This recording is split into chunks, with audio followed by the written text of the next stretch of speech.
Hi, my name is Winsley, and welcome to my video covering how you can combine Sleep of Oblivion with corpse devouring or removal to kill off non-hero units very quickly.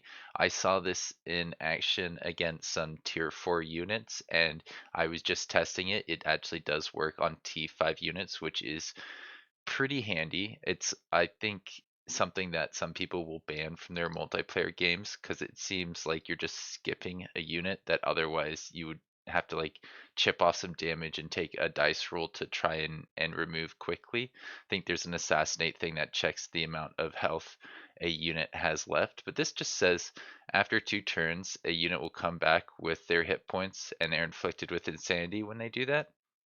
If you can get rid of the corpse though, they don't come back. So right here, I can turn this T5 into a corpse, and if I wanted to, I could just sit a unit on that space, and that will deny that unit from coming back. But I would prefer to permanently remove it with something like corpse eating. It's a very powerful trait, specifically if you're going to be using strategies like this. Or I think Dark Ritual works the same way.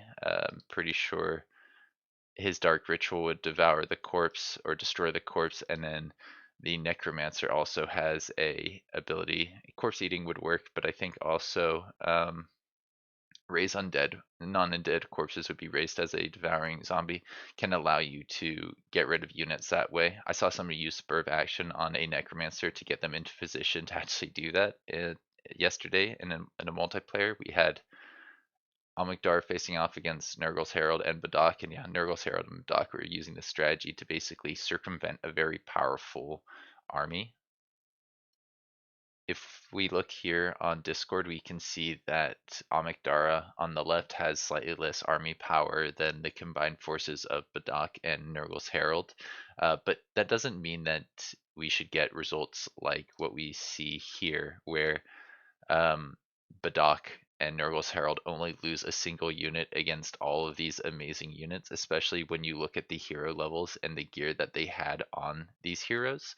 I think this hero is level 19, the main hero is level 18, and then this level 11 one, I think they retreated actually and survived the combat. That's a shame. I think the level 19 goes to the victor, so they get all that gear, and if they want to resurrect it, and I think they can because they were going for like the Shadow Affinity. They get a very nice hero.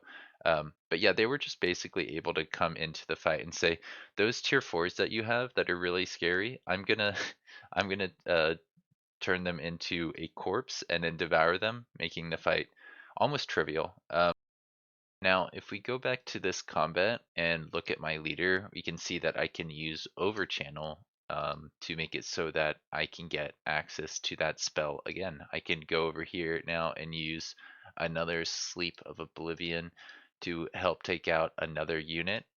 Of course, like I talked about earlier, I could just have this guy go here and sit here for a turn, setting up this guy to use either the Raise the Dead to get a zombie or the corpse eating, because right now he's a little bit out of range. It's a little bit harder to set up this guy's ability to remove corpses. But yeah, if you take like ritual eating, it's super easy to set up that kind of thing. You can also do dark ritual if like this guy hadn't moved forward, he probably could have used dark ritual in 2 units right there.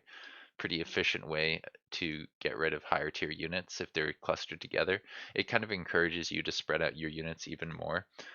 Specifically, if you know your enemy has dark ritual or something like that that can remove multiple corpses. I think dark ritual is probably the only one. It's the only one I can think of off the top of my head that works like that.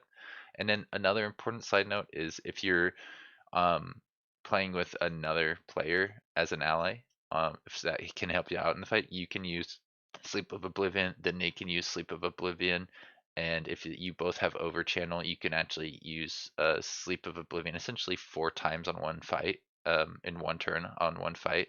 And of course, if you have another ally and each of you bring in one stack of units, then you're going to have access to even more of these, of this incredibly powerful spell.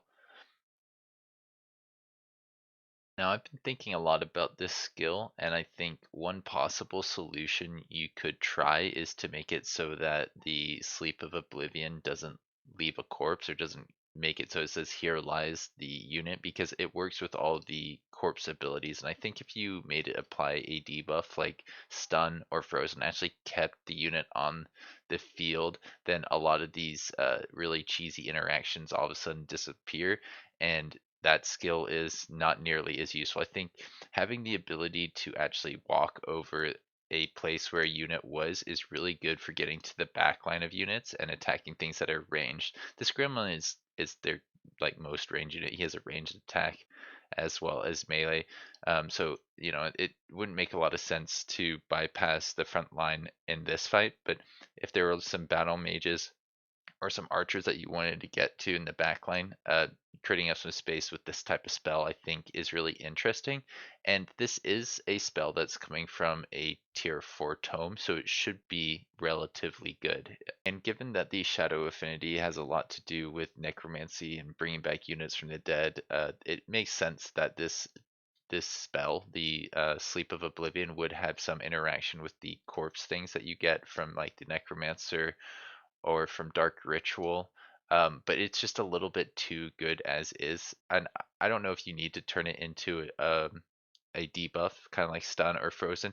Maybe if you put like a percent chance of this applying to the tier units, like as you are dealing with higher tier units, the chance of applying the Sleep of Oblivion goes down.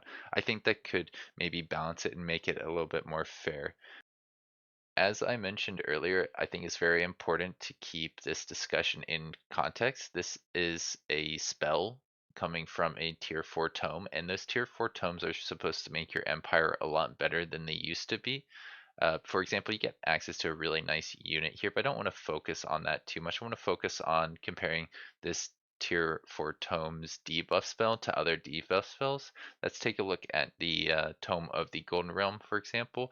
It has one of the best units in the game. I know a lot of people say this is the best unit in the game, but it also has this debuff spell, which works fairly similarly to the one we were just looking at. This makes it so that there is a 90% chance that a bunch of units in a 1 hex radius will become gilded or have their actions removed. And also, when you kill that unit, the winner of the battle gets 20 gold per tier.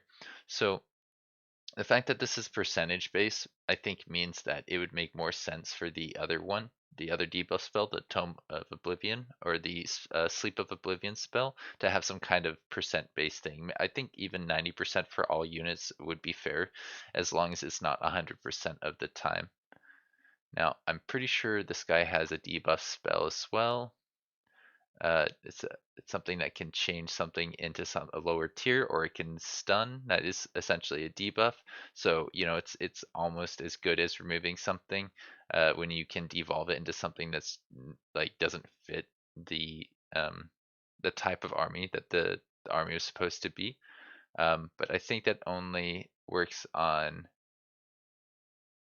No, it seems that it just transforms tier 1. It transforms any unit into a tier 1 animal. I thought it wouldn't work on mechanicals, but it seems like the tag is basically non-heroes, which is similar to the tag we saw on the Tome of Oblivion. This is something that can't go on hero units. Only non-hero units can, essentially disappear for 2 turns and then come back with the insanity tag if, you don't devour the corpse.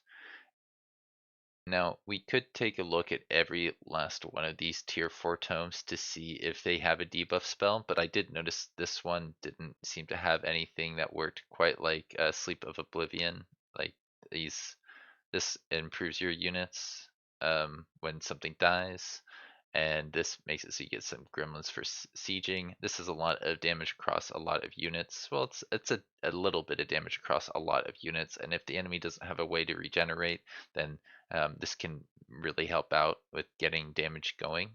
But if they have some form of regeneration or a way to remove the burning, uh, like in an AoE, then all of a sudden this is a lot less useful and not nearly as good as Sleep of Oblivion. I don't think like this one had anything like that. Um, so keep that in mind when you're picking your tier 4 tomes. I think some are better than others, and if you want things that can deny enemy units from having actions, I really like Seismic Shock. This is actually a tier 3 or which one is it? Crushing Earth.